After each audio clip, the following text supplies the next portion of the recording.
இது என்ன சமனா time and work கீழே வர ஒரு சமுதாயம் எடுத்துருக்கேன். இது எப்படி சால்வ் பண்ணுறதுன்னு பார்க்கலாம் வாங்க. கொஸ்டின் என்ன கொடுத்துருக்காங்க? If 72 binders can bind 720 books in 22 days, then how many binders will be required to bind 660 books in 12 days? அதாவது கொஸ்டின் அப்படி எக்ஸ்பிளைன் பண்ணுறேன் தமிழில். என்னென்னு பாருங்கள், 72 பைண்டர்கள் 720 புக்ஸை 22 நாளில் பைண்ட் பண்ணுறாங்க. பைண்டிங் பண்ணுறதுனா நமக்கு தெரியுமில்ல, புக்கை பைண்டிங் பண்ணுறது அதுதான் சொல்லியிருக்காங்க. 72 பேர் சேர்ந்து 720 புக்கை 22 நாளில் முடிக்கிறாங்க. அப்படின்னா 660 புக்கை 12 நாளில் எத்தனை பைண்டர்ஸ் இருந்தாங்கன்னா முடிச்சிருக்கலாம் அப்படிங்கிறது தான் கொஸ்டின். ஸோ இந்த மாதிரி கொஸ்டின் வந்துச்சுன்னா எப்படி சால்வ் பண்ணலாம்னு பார்க்கலாம் வாங்க. டைம் அண்ட் ஒர்க்கில் இந்த மாதிரி கொஸ்டின் வந்துச்சுன்னா இதுக்கு ஒரு பேசிக் ஃபார்முலா இருக்குது. அது என்னன்னா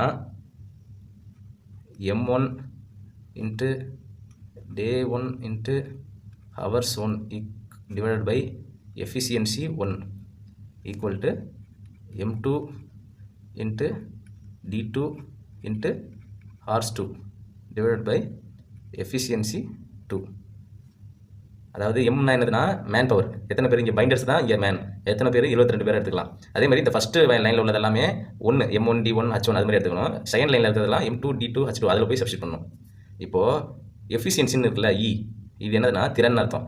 எம்னா என்னது மேன் பவர், டினா என்னது டேஸு, எத்தனை டேயில் முடிக்கிறோம் அதை சொல்கிறாங்க. அடுத்து ஹச்னா ஹவர்ஸ். இந்த கொஸ்டினில் ஹவர்ஸ் கொடுக்கல, சப்போஸ் ஹவர்ஸும் கொடுத்துருந்தாங்கன்னா அதையும் சப்ஸ்டிட் பண்ணிக்கலாம். அடுத்தது ஈன்னு இருக்குல்ல, வந்து எஃபிஷியன்சி, தமிழில் திறன்னு சொல்கிறோம். திறன் வந்து எத்தனை புக்ஸ் இங்கே கம்ப்ளீட் பண்ணியிருக்காங்களோ அதான் அதோட திறன்.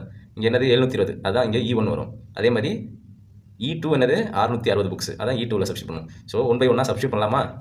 ஃபஸ்ட் லைனில் M1 என்ன கொடுத்துருக்காங்க? M1 என்ன மேன் பவர் 72 பைண்டர்ஸ்.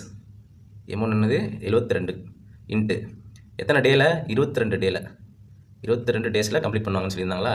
அடுத்தது டிவைடட் பை ஹவர்ஸ் கொடுக்கல, ஸோ ஹவர்ஸ் தேவையில்லை. இங்கேயும் ஹவர்ஸ் கொடுக்கல, அதனால் ஹவர்ஸ் தேவையில்லை. டிவைடட் பை போட போகிறோம் எஃபிஷியன்சி என்ன கொடுத்துருக்காங்க? 720 புக்ஸு. ஸோ 720 இங்கே சப்ஸ்டிட் பண்ணுறோம். ஈக்குவல் டு M2 என்னது ஹவு many பைண்டர்ஸ் அதுதான் கேட்டிருக்காங்களே. ஸோ M2 அப்படியே வச்சுக்கிறோம். இன்ட்டு டேஸ் பதிலாக எத்தனை டேஸ் கொடுத்துருக்காங்க இங்கே செகண்ட் லைனில் 12 டேஸ். ஸோ 12 டேஸாக சப்ஸ்டிட் பண்ணோம். 12 டேஸ் போட்டாச்சா. டிவைட் பை என்னது E2 என்னது 660 புக்ஸு. ஸோ இப்போ இது வந்து அடித்து கொடுக்குறோம். இந்த ஜீரோவையும் கேன்சல் பண்ணலாம்.